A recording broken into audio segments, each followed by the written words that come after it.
series. And based on the feedbacks I have received, I got to know that people are not moving ahead of the second or third part, like completely your choice, but I have covered almost everything. The income statement, which you may find in the overview to be extremely short or not as per Companies Act, is basically because of for the purpose of question solving. When you go to the ratios part, you will find proper Schedule 3 wala income statement and cash flow as well.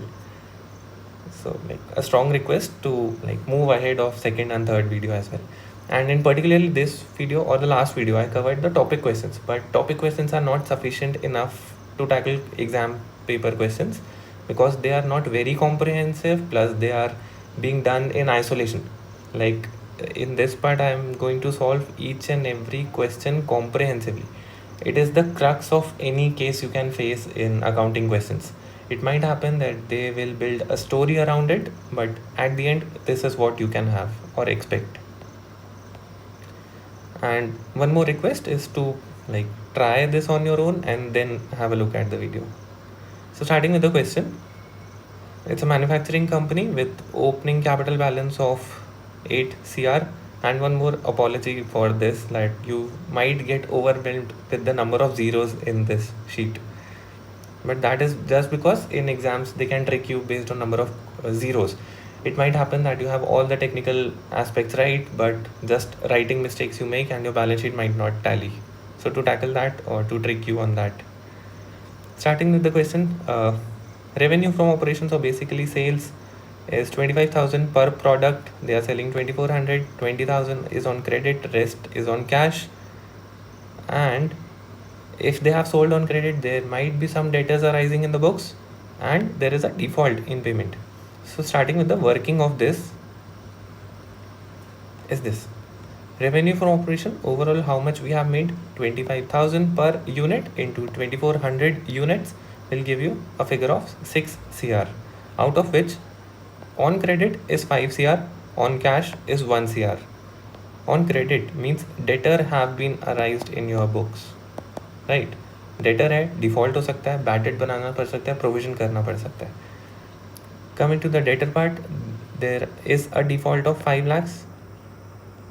Ultimately, you are left with 4.95 CR of debtors and you have to create a provision after deducting bad debt. Remember the question, you have to deduct the bad debt, then you have to create a provisions.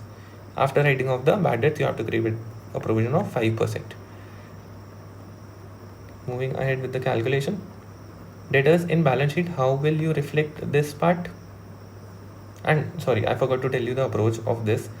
Key, after every transaction, we'll check out what are the dual aspect, what could be the journal entry, what could be the impact in all the 3 statements. Possibly, like I have mentioned 2 here, 3 is imaginary, the cash flow statement, right? So अगर यहाँ पे मैंने provision बना दिया 24.75 lakhs का and at the end I am left with 4.7025 CR of debtors in balance sheet, how will these figures be reflected? इतना मेरा default था, इतना मेरा प्रोविजन था, ये पूरा मेरा प्रॉफिट एंड लॉस में चार्ज होता है. 5 lakhs plus 24.75 lakhs will become 29.75 lakhs. Going to the income statement, क्या मैंने रेवेन्यू फ्रॉम ऑपरेशन इस साल का पूरा 6 करोड़ रियलाइज किया है, irrespective of the fact whether I have received it or it is yet to be received? We do accounting on the basis of accrual, not on the basis of cash. And debtors, bad debts and provision part is 29.75. Working you can have a glance at, right? Then revenue from operation, the last line, on 20th of March we are yet to close our books because they close on 31st of March. So on 20th of March the company received 3 lakh advance payment from a corporate customer for goods to be delivered, assuming it to be apart from all this, because like this is not mentioned that per unit sold was this, number of units sold was this. It's just mentioned that we are yet to make a sale but we have received an advance payment. Think, we have received, cash will be impacted. We have received in advance but not yet delivered. It is a kind of liability for us. Working simple, 3 lakh advance have been received, so this will impact your cash, this will impact your liability, but this is not a part of your revenue from operations because it doesn't belong to this particular period. So ये income statement में तो नहीं आएगा, तो ये कहाँ पे जाएगा? कैश और liability में. क्या हमने इसको liability side पे balance sheet में लिख दिया? Yes, amount received in advance. And simultaneously क्या हमने इसको एक कैश में लिख दिया? This is amount received in advance 3 lakh. Like I am going parallelly for all the 3 statements, you can go step by step. Next part of the question is about cost of goods sold. Cost of goods sold आसान भाषा में story imagine करते हैं कि हमारे पास opening में कुछ stock होगा, हमने ड्यूरिंग द ईयर परचेज कुछ किया होगा, उसके बाद हमने कुछ क्लोजिंग स्टॉक मेंटेन किया होगा या बच गया होगा, and the rest we could have been sold, right.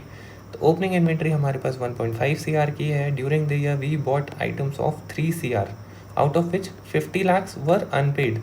Unpaid means there is a creditor, there is a scope for arising creditor and there is partly in cash. So cash भी impact होगा, creditor भी impact होगा, COGS भी impact होगा। Closing inventory of finished goods is 1.2 CR. There is a catch in this question about manufacturing wages. Ideally it should form part of the COGS because if you remember like any of the part, I forgot which part, कि जो भी खर्चा, sorry gross margin वाला part, कि जो भी खर्चा हमको उस प्रोडक्ट को बनाने के लिए लगता है ना, वो सब हम उसके COGS में कंसिडर कर लेते हैं।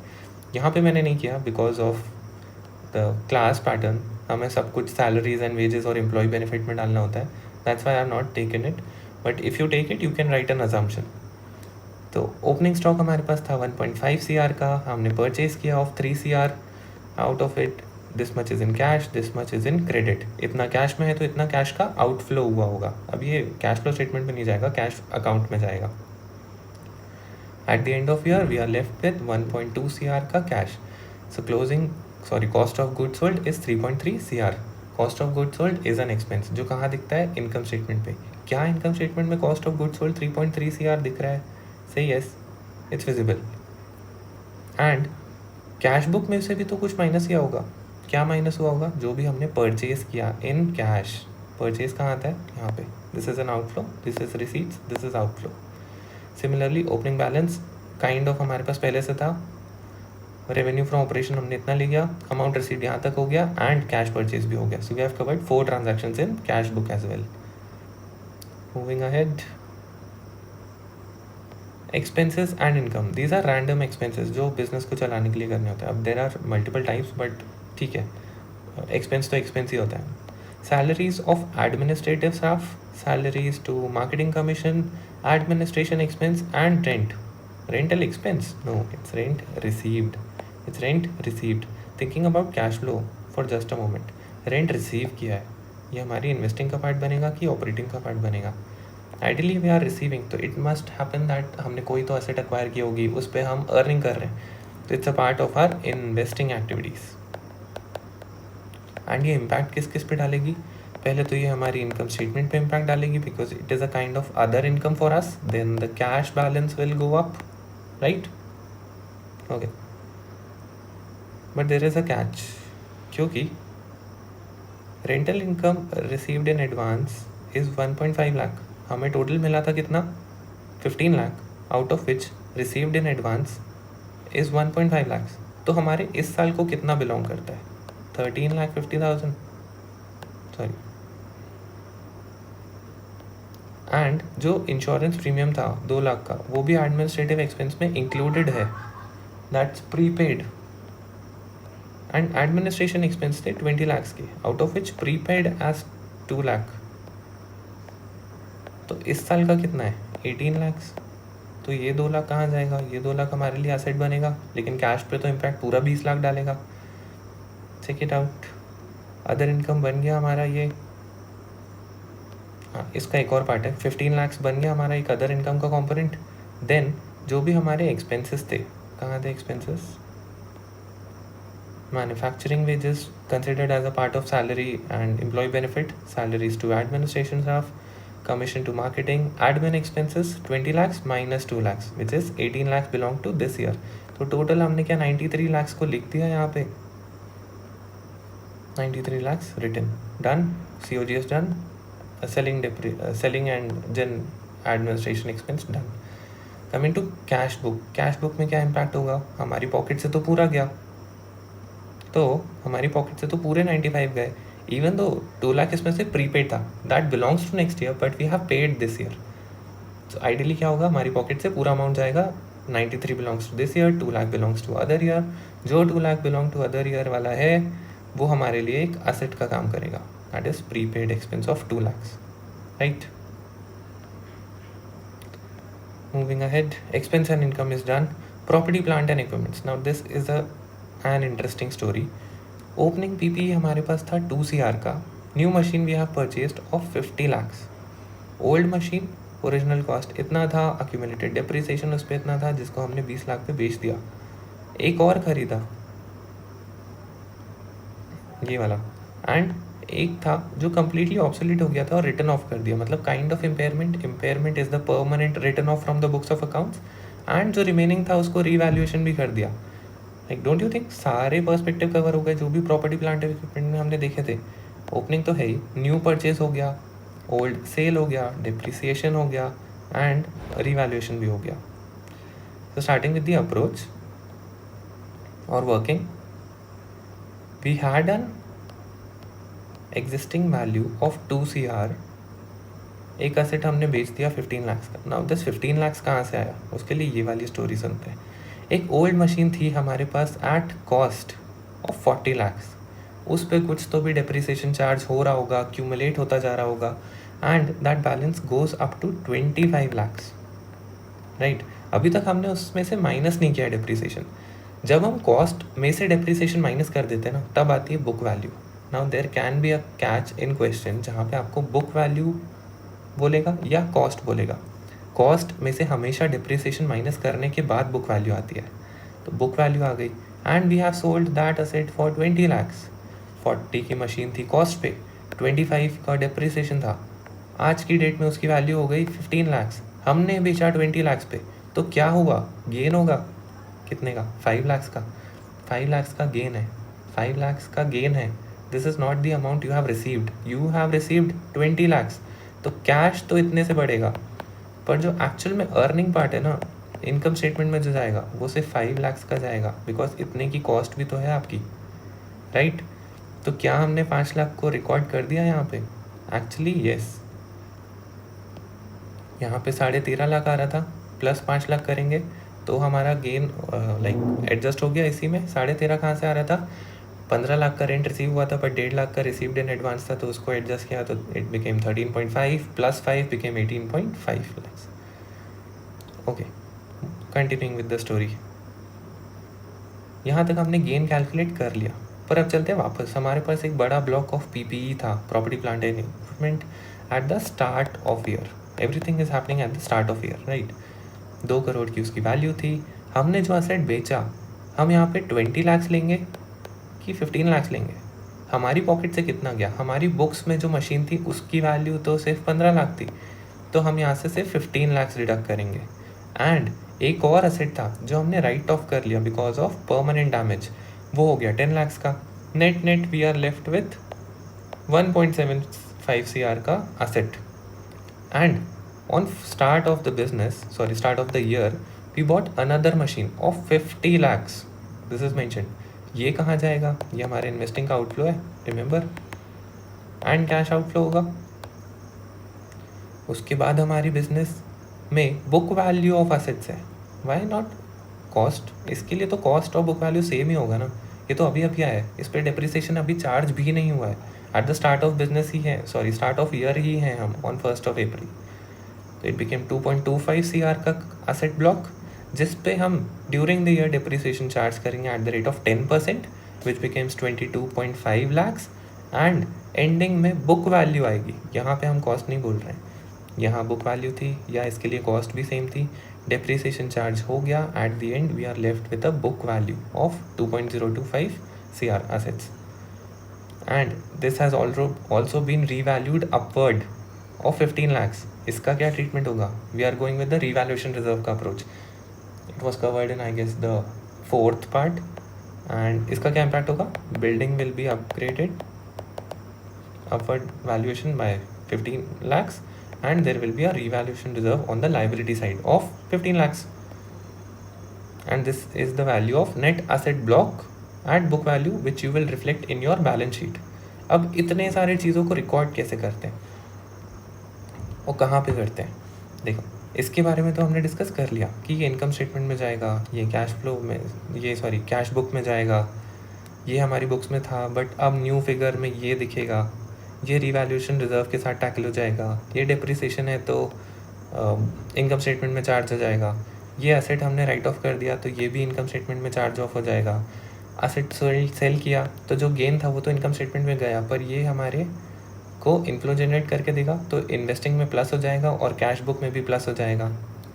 लेट्स चेक कि कहाँ कहाँ गए सब। डिप्रिसिएशन हमने इतना ही चार्ज किया था, इम्पेयरमेंट इतना ही चार्ज किया था, राइट। और बैलेंस शीट में प्रॉपर्टी प्लांट एंड इक्विपमेंट हमारा आखिरी में इतना आ रहा था। Now this is a writing convention कि हम डिप्रिसिएशन यहाँ पे माइनस करके दिखाते हैं। रिवैल्यूएशन इज ऑप्शनल, नीचे नोट में भी लिख सकते हैं, यहाँ पे भी लिख सकते हैं। For the purpose of exam यहाँ पे लिखना इज ओके, नो इश्यूज़। ये हमने डिप्रिसिएशन डिडक्ट कर दिया and we have added back the revaluation part, but revaluation का एक काउंटर भी करना था तो रिवैल्यूएशन रिजर्व नाम का एक काइंड ऑफ लाइबिलिटी क्रिएट कर दिया। So this and this is matched. PPE is done, right, prepaid expense was done, closing stock तो एज इट इज आता है जो हमारे पास at the end of year बचा हुआ है। Moving to the next part of question. Next part बोलता है that company has an outstanding bank loan of 1 CR at 10% annual interest. मतलब जब स्टार्ट हुआ था ईयर तब से उनके पास ना एक बैंक लोन था ऑफ 1 CR। नाउ 1 CR पे वी हैव टू पे इंटरेस्ट ऑफ 10%।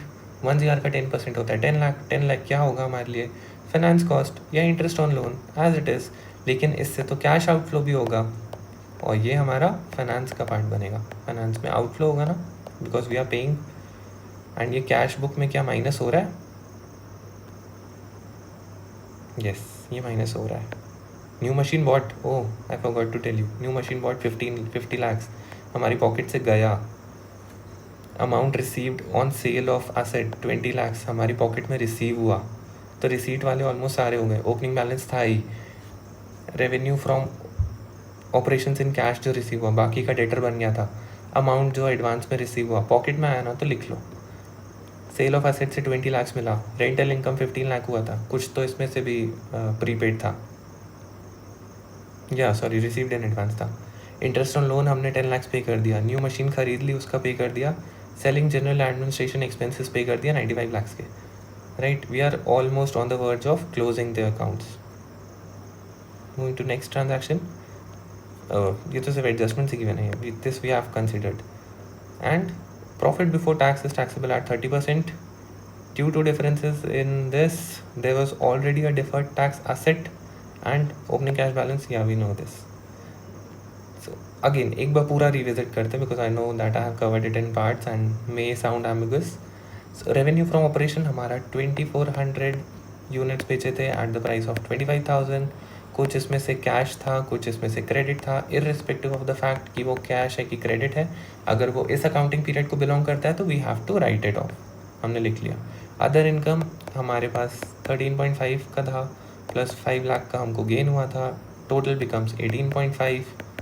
ये 13.5 कहाँ से आया था, 15 minus 1.5, because this doesn't belong to this accounting period, ये नेक्स्ट ईयर का है तो इसको रिकॉर्ड नहीं करना, लेकिन कैश में इम्पैक्ट क्रिएट करेगा। कॉस्ट ऑफ गुड्स सोल्ड कैसे आया था, opening minus closing plus purchases, sorry for the sequence, ideally opening plus purchase. This shows कि हमारे पास कितने यूनिट्स अवेलेबल हैं टू सेल, माइनस किया closing and recorded. Selling general administration 95 हो रहा था, 2 हमने माइनस क्यों किया, क्योंकि 2 नेक्स्ट ईयर को बिलोंग करता था। डिप्रिसिएशन अमोर्टाइजेशन पूरा वर्किंग हमने चेक किया, impairment as it is write off करना है, bad debts and provision again पूरा working, finance cost as it is. We are left with total खर्चा, this is total expenses. Total income है हमारे पास, टोटल एक्सपेंसेस है हमारे पास, we can get to the profit. ये प्रॉफिट आ गया, इस प्रॉफिट पे एज इट इज़ 30% हमको टैक्स चार्ज कर देना है, right. So we will be left with a profit after tax of this much. यार हम यहाँ पे बोल रहे हैं टैक्स इतना चार्ज कर देना है, बट फॉरगेट DTA था 5 लाख का, वो कहाँ गया, क्या यहाँ पे 5 लाख माइनस नहीं होना चाहिए था? Shouldn't it be 13.4875 actually tax paid? Actually tax paid 13.48 ही है, because if you check the cash book which is this, इतना हमने पे किया ना। Remember the journal entry, what could be the journal entry of this? You have a deferred tax asset, so DTA तो तुम्हारा ख़त्म हो गया, टू बैंक चला गया या कैश चला गया, एंड यहाँ पे क्या था, टैक्स पेबल कितना था 18.4875, यहाँ पे कितना गया 5 लाख राइट ऑफ हो गया, यहाँ पे कितना गया 13.48, तो हमारी पॉकेट से इतना गया। डिफर्ड टैक्स एसेट जो अभी तक हमारी बुक्स में विजिबल था, अब वो डिसअपियर हो चुका होगा। बैलेंस शीट में डिफर्ड टैक्स एसेट नहीं है because it has been exhausted, वो यूज़ हो चुका है, तो वो वहाँ से राइट ऑफ हो गया, हमारी पॉकेट से उतना गया। एंड रिमेंबर पूरे बैलेंस शीट में, sorry income statement we are done with, balance sheet पे आते हैं तो बैलेंस शीट में हमने डेटर देख लिए थे पूरी वर्किंग से, उसमें से प्रोविजन माइनस करके दिखाना है as a regular convention which is a good practice to show. Prepaid expense as it is हमने एडजस्टमेंट से कैरी किए, PP we have discuss, closing stock जो हमारे पास एट द एंड बचा हुआ है नेक्स्ट ईयर काम आएगा, नेक्स्ट ईयर पैसे जनरेट करके देगा, it is an asset for us. Okay, so capital कितना था 8 करोड़ स्टार्टिंग में था, उसमें हमने प्रॉफिट ऐड कर दिया। प्रॉफिट कौन सा, profit after tax, that becomes a part of capital, तो इतना हमारे पास आ गया। बैंक लोन हमारे पास पहले से 1 करोड़ का था, अमाउंट जो हमने रिसीव किया that belongs to liability for us. Creditors 50 lakhs, rent received in advance, it's a liability for us 1.5 lakhs। Revaluation reserve, based on revaluation reserve approach of PP upward revaluation, वो आ गया। Balance sheet tally हो गई क्या, cash बचा है यार अभी। कैश के लिए ना, like the most complex figure in the whole balance sheet to arrive at is cash, and for cash you have to parallelly make adjustments for all the treatments you are doing for every journal entry, immediately post it into the cash account because आखिरी में cash ही tally नहीं होता, और यहाँ पे भी cash tally नहीं होता अगर हम टैक्स पेड को सही नहीं करते। कैश टैली नहीं होता तो बैलेंस शीट टैली नहीं होता। And revisiting cash book, opening कितना था, वी रिसीव्ड सेल्स करके, अमाउंट रिसीव हुआ एडवांस में, अमाउंट रिसीव हुआ असेट को सेल करके, और रेंटल इनकम रिसीव हुई। ये हमारी पूरी रिसीव या एग्जिस्टिंग बैलेंस हो गया। उसके बाद हमारा खर्चा कहाँ पे हुआ, कैश बैलेंस पे हुआ, इंटरेस्ट ऑन लोन पे हुआ, नई मशीन खरीदी उस पे हुआ, सेलिंग जनरल पे हुआ, टैक्सेस जो दिए उस पे हुआ, and at the end we are left with this much amount in our pocket. जो पॉकेट में था उसको बैलेंस शीट पे लिख दिया, cash balance is being reflected and your balance sheet is tallied. So ideal approach to solve any like full-fledged question is to go entry by entry, think all the dual aspect. Dual aspect is very very important because when I was creating this question I forgot dual aspect in opening balance sheet, and if you see like I have created a rough kind of opening balance sheet here because I was not able to solve this question. तो यहाँ पे cash create कर दिया, DTA था, opening stock भी था, machine भी था, तो डुअल एस्पेक्ट बहुत इंपॉर्टेंट है। अगर हम उसको मिस करेंगे तो हमारा बैलेंस शीट एक बार में टैली नहीं होगा। So consider that, and that was it for this part. All the best, thank you for watching.